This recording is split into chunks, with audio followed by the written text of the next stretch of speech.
आप शरीर पवित्र रख के देखो 1 महीना, झूठा मुंह मत रखना, शरीर पवित्र रखो और ब्रह्मचर्य रह के देखो। 1 महीने में आपको ऐसा लगेगा आप देवता है। 1 महीने में लगने लगेगा, एक मतलब दिव्यता आने लगेगी।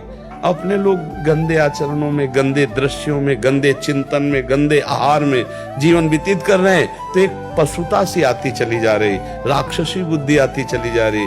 नौजवान जन है कैसे कैसे आचरणों में अपने को इंजेक्शन आदि नशे में करना, माताओं बहनों की तरफ कितना राक्षसी भाव रखना। देखो घटनाएं होती रहती ना, सुनते मतलब राक्षस है ना, राक्षस पूरा राक्षस है, मार ऐसे मारा, ऐसे मारा, ऐसे, और अपनी वासना की, तो राक्षस है कि नहीं। एक मनुष्य जब धर्म से भ्रष्ट हो गया तो वो बिना सींग और बिना बड़े बड़े दांतों वाला राक्षस बन गया कि नहीं। बोले उसने ऐसा किया और मार डाला, ये क्या है, ये क्या है। बहुत बच्चा, बिल्कुल हम आपको 1000% बात कहते होते तो 100% है। अच्छे कर्म का अच्छा ही परिणाम आएगा। थोड़े दिन आपको बुरा लग सकता है, हो सकता है कि आपके सामने जो गलत है वो बहुत उन्नति को प्राप्त हो रहे हैं, लेकिन परिणाम बच्चा उनका अच्छा नहीं हो सकता है। आप उनसे नीचे स्थिति में रह रहे हो, लेकिन आप सत्य से चल रहे हो, तो आप दीपक की तरह जलते रहो, वो हाइड्रोजन की तरह जल के फ्यूज हो जाएंगे। बहुत धर्म से 100 रुपया अगर किसी का बेईमानी कहा गया है, आपके 1000 लेके जाएगा और आपको पीड़ा और अशांति जरूर देगा। ये हमारी बात पक्का पकड़। अगर आप धर्म से चलोगे तो आप सुखी होगे। नमक रोटी खा के नींद की गोली नहीं खानी पड़ेगी। अगर बेईमानी की रबड़ी खाओगे तो नींद की गोली खानी पड़ेगी और धीरे धीरे आपको अशांति बढ़ती चली जाएगी। हो सकता है डिप्रेशन भी हो जाए। बहुत सावधानी से चल रहा है। ऐसा नहीं है कि सब प्रेम ही करते हैं, कुछ ब्लैकमेल भी इसी में हो जाते हैं। फिर लड़के क्या होते हैं, डिस्टर्ब हो जाते हैं, या बच्चियां हुई वो डिस्टर्ब हो गए, तो फिर एक उपाय आखिरी सुना, मतलब उनको सूझ मिलती कि शरीर जो है छोड़ दे। बच्चे नहीं सब, हमें लगता है यार होश में चलो। कैसे तुम्हारी बहन की तरफ कोई देखे तो तुम्हें कैसा लगेगा, और तुम किसी की बहन की तरफ देख रहे तो कैसा लग रहा है। अरे जब हम कह रहे हैं कि जवान हो गए, माता पिता हैं, उनकी भी जिम्मेदारी है।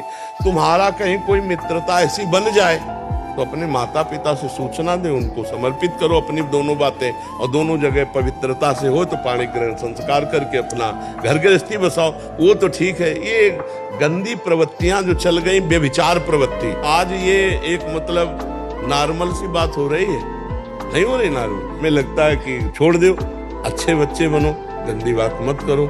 है छोड़ोगे, मान जाओ तो बच्चा मंगल है, ठीक है। हमारे स्वभाव में हारना नहीं है, डरना और हारना ये दो हमारे स्वभाव में, चाहे अभी काट डाले जाए, पर मतलब स्वभाव में नहीं। जैसे हमको कभी मन डरवाया ना, अब बच्चे थे गंगा किनारे, यार यहाँ भूत है, यहाँ है, वहीं खड़े हो जाते, वहीं रात रुकते, कहाँ भूत है, कौन हमें डर, कहीं कोई डर नहीं, कोई डर नहीं, केवल एक भ्रम। ऐसे कौन परास्त कर सकता है। पूरा जीवन हो गया जंगल इलाका ही घूमते हुए, कोई साथी नहीं, कोई भोजन नहीं, कोई व्यवस्था नहीं। हम 8 दिन भोजन न मिले तो भी हमारे भजन में कोई फर्क नहीं पड़ेगा। हारना और भयभीत होना, ये 2 बातें हमने नहीं सीखी। आज दोनों किडनी फेल है, फिर भी ना हम हारे हैं और न भयभीत है। आज भी 12 बजे रात के उठ के अपने आसन पे बैठ जाते, शरीर दर्द करता है, फिर लेट गए, फिर बैठ गए, और 1:20 पर स्नान रात्रि की। अपनी दिनचर्या वैसे ही, जब बुखार हो 102, किडनी फेल, शरीर में दर्द है, हमें लाद के ले चलो। अगर हम पैदल आते तो पैदल ले चलो, 2 लोग पकड़ो के ले, ऐसे। तो आत्मबल अगर हार गए तो फिर क्या गया, आत्मबल नहीं जाना चाहिए। अगर हमने किसी को अपने से बड़े महात्मा को देखा तो जिद चढ़ी है कि हम भी इनके जैसे बनेंगे। हार जाना थोड़ी कि हम कैसे, नहीं, हम परमात्मा के अंश हैं। अगर ये भजन करके भगवान के मार्ग में चले तो हम भी वैसा भजन करेंगे। इन्होंने त्याग किया, हम भी त्याग करेंगे, वैसे हम भी लड़ेंगे माया से और भगवान को प्राप्त करेंगे। हम भगवान के अंश हैं। अगर इस जन्म में काम पूरा नहीं हुआ ना तो अगला जन्म होगा, तब पूरा करूंगा। अविनाशी हूँ, मुझे थोड़ी कोई मार सकता है। शरीर छूटेगा, दूसरा शरीर मिलेगा, फिर भी भजन करूंगा, भगवान को प्राप्त होऊंगा। अब हमारी यात्रा रुकेगी। गुरुदेव, जीवन में ऐसे व्यभिचार जैसे कुकृत हुआ है कि मान सम्मान व्यापार नष्ट हुआ और शरीर को नष्ट करने का भी प्रयास किया, किंतु तभी आपने वहां पकड़ी और संभाल लिया। हे गुरुदेव, हमें बताएं कि इसी जन्म में जल्दी से जल्दी अपने जो पाप किए हैं उसको कैसे खत्म करूं। राधा राधा। भगवान से विमुख होकर हम सबने अपने जीवन को नष्ट प्राय ही कर दिया। भगवान का नाम, भगवान की शरणागति, ये 2 जल्दी से जल्दी भगवान कह रहे हैं, हृदय से मेरी शरण में हो जा, केवल मेरी शरण में हो जा, मैं तुझे समस्त पापों से मुक्त कर दूंगा। तो भगवान की शरण और भगवान का नाम जप, नाम कीर्तन, लीला कथा सुनना, लीला कथा गायन करना, इसी से जो गलतियां हुई हैं उनका प्रायश्चित हो जाएगा। जो हमारे शरीर रचने के समय निर्धारित कर दिया गया है वो दंड भोगना पड़ेगा। क्योंकि भजन इस समय तुम्हारा नया खेती है और शरीर रचने के समय निश्चित हो चुका है। 10 साल में ये कष्ट मिलेगा, 15वें में ये मिलेगा, 20वें में ये मिलेगा। अब वो तुम्हारे अभी के भजन से नष्ट होने वाला नहीं। अब वो तो पूरे शरीर को बड़े बड़े सिद्धों को भोगना पड़ा है, ज्ञानी महात्माओं को भोगना। इसीलिए हम इन बातों का खंडन करते हैं कि कोई छू छा करके हमारे दुख मिटा दे, सब नाटकबाजी से। नाम जप करो, भगवान की आराधना करो और जो दुख सुख आवे उसे सह लो, तो अगला जो है वो तुम्हारा परम कल्याण में जीवन। अगर जन्म भी होगा तो बड़ा मंगलमय होगा और नहीं तो भगवान की प्राप्ति हो जाएगी। आप बोलते हैं कि गृहस्थ जीवन में परिवार में ही भगवत भाव करना चाहिए। हम वैसा ही करने का प्रयास करते हैं, परंतु कई बार बच्चे कहना नहीं मानते, उनकी पिटाई कर दी जाती है और बाद में दुख होता है कि आप तो भावना करेंगे। संदीपनी जी के नीचे बैठे हुए हैं जगत गुरु भगवान श्री कृष्ण। संदीपनी जी आसन में बैठे हैं, जिनकी श्वासों से वेदों का प्रादुर्भाव हुआ, वो भगवान हाथ जोड़े बैठे हैं। एक बार महाप्रभु चैतन्य देव जी के पिता को स्वप्न में एक महापुरुष प्रकट हुए और कहा, तुम चैतन्य देव को डांटते हो, डांटा मत करो। तो उनका डांटने की बात तो अलग रही, अगर उपद्रव करेंगे, उदंडता करेंगे, बाल रूप करेंगे तो हम शपथ भी लगाएंगे। तो बोले हमें जानना भी नहीं कि कौन है, जब मुझे सौभाग्य देने के लिए पुत्र रूप में आए हैं तो हम वैसा ही व्यवहार करेंगे। जो हमें स्वांग मिला है हम अपने स्वांग में रहें।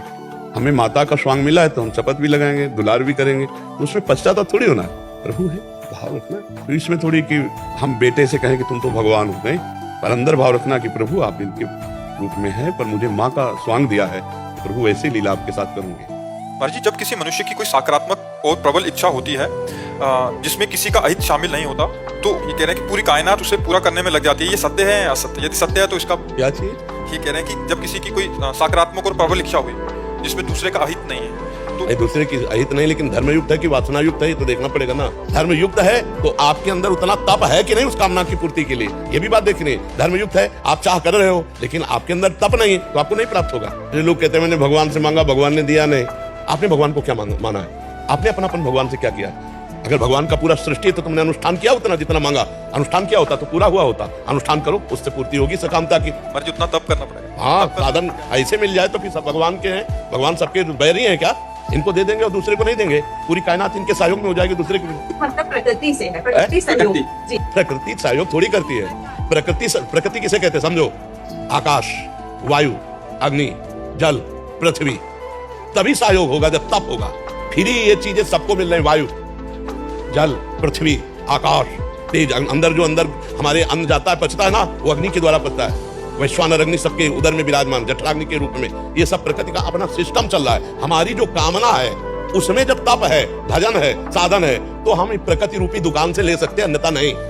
ये प्रकृति परमात्मा की है, इसका उतने भोग कर सकते हो जितना तुम्हारा तप है, जितना तुम्हारा भजन है, जितना तुम्हारा पुण्य है, अन्यथा नहीं। जो चाहता हूँ मिल भी जाता है, लेकिन और पाने की इच्छा समाप्त नहीं होती, मुझे सुकून नहीं मिलता। कभी नहीं होगी, कभी नहीं होगी। स्वप्नों का कभी अंत है क्या? हाँ बच्चा, नहीं, इसको तो विवेक के द्वारा संभालिए, नहीं तो ओवर थिंकिंग ये इतनी बढ़ती चली जाएगी कि एक दिन डिप्रेशन में पहुंचा देगी। इसकी कभी शांति है? ये एक कामना पूर्ण होगी तो 4 खड़ी हो जाएंगी, 4 पूर्ण करोगे तो 8 खड़ी हो जाएंगी। आप मन की चाल को देखिए, ये कभी तृप्त हो जाए तो हमें बताओ कि विश्व के समस्त जौधान्य, स्त्रियां, भोग सामग्री भगवत विमुख पुरुष को दे दिए जाए तो भी वो तृप्त नहीं हो सकता। इसलिए ओवर थिंकिंग को कंट्रोल में कीजिए। ये जो हमारी सोच है ना, ये जो नए नए सपने हैं ना, इनको शासन में लाइए। संतोष के द्वारा कामनाओं का शमन होता है, कामनाओं की पूर्ति के द्वारा लोभ बढ़ता है, समझ रहे ना? हाँ, ज्यादा विषयों में अगर बुद्धि जाएगी तो फिर परेशान हो जाओगे।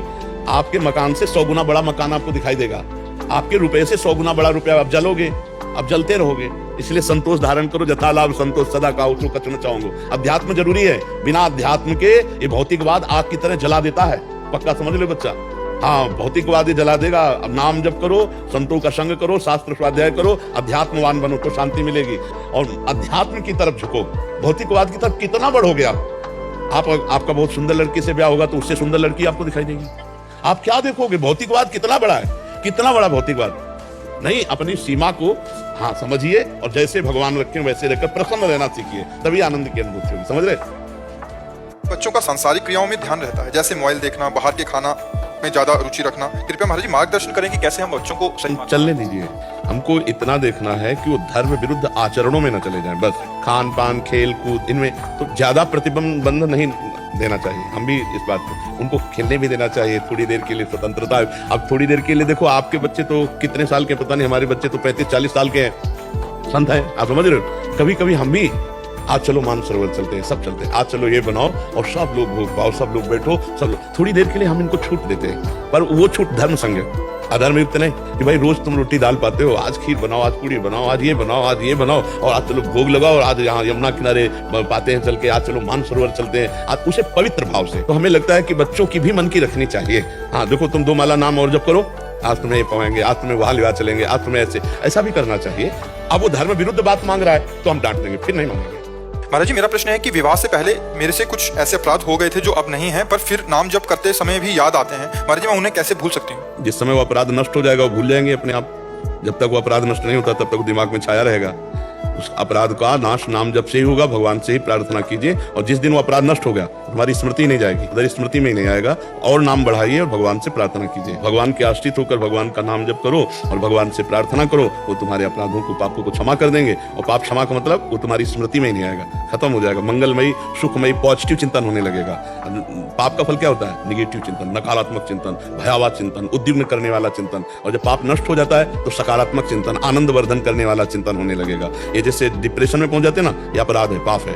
वो सोच करके उसको इतना कमजोर कर देता है कि भय, उद्विग्न, शोक, घबराहट ये उसके अंदर पैदा हो जाती है। हमें लगता है कि नाम जप और भगवत प्रार्थना, इससे सब ठीक हो जाएगा। भगवान के भजन में बड़ी सामर्थ्य है, और बढ़ाओ और नाम जप बढ़ाओ।